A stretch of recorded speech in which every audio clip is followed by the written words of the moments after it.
Cleveland area. I lived in the snow belt, loved snow. Moved here, no snow, but I adjusted. Every time we get snow, I want to run out and make snow angels.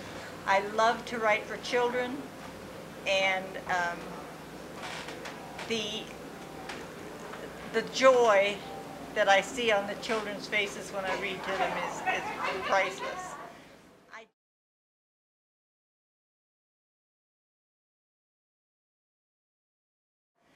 I just drove by here one day, going to the restaurant next door, and decided to pop in and talk to Nancy, and she explained what they did, and she suggested I read the books, and that she was going to have her father make a little fireplace to put in the front window so that I could read to children.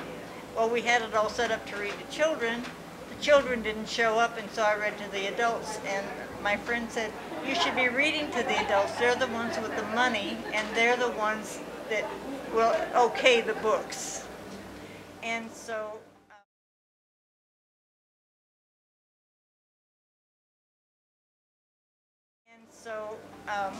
this book, The Troll from the Trellis, has over 100 colored illustrations.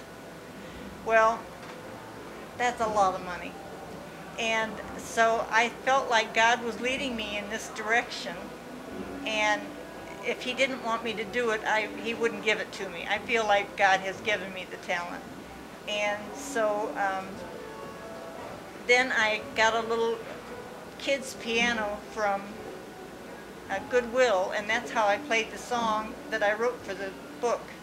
So I'll sing you just the first part of the song. Okay. And I'm not a good singer. The droll little troll from the trellis, a sad little lad and so small. He clambers and climbs in the garden at 7.2 inches tall. Each evening he comes from the trellis. The darkness is what he loves best. He blooms with the shrooms and the nightshade. The daytime is what he loves when he must rest. He's out there each night with the fireflies. He dances and prances till dawn. He's back in the trellis at daybreak, keeps neighbors awake, then is gone. Now I'll read you I'll sing you the very last verse of the song too, because there's 5 chapters, and the little red truck on the back, Little Nick's Hot Dogs used to be out on 139, and that's a local hangout. It's out of business now, but that's his truck. I tried to use all local people. We've come to the end of our story. Enjoyed all the telling, it's true. We hope you will visit quite often. We'll be here all waiting for you. And it's about being different and accepting the differences in people.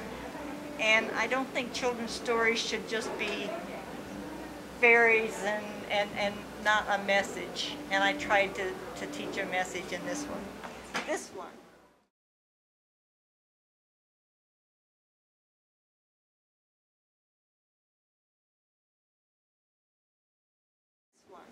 I've got to tell you, every year Office Max lets you elf yourself.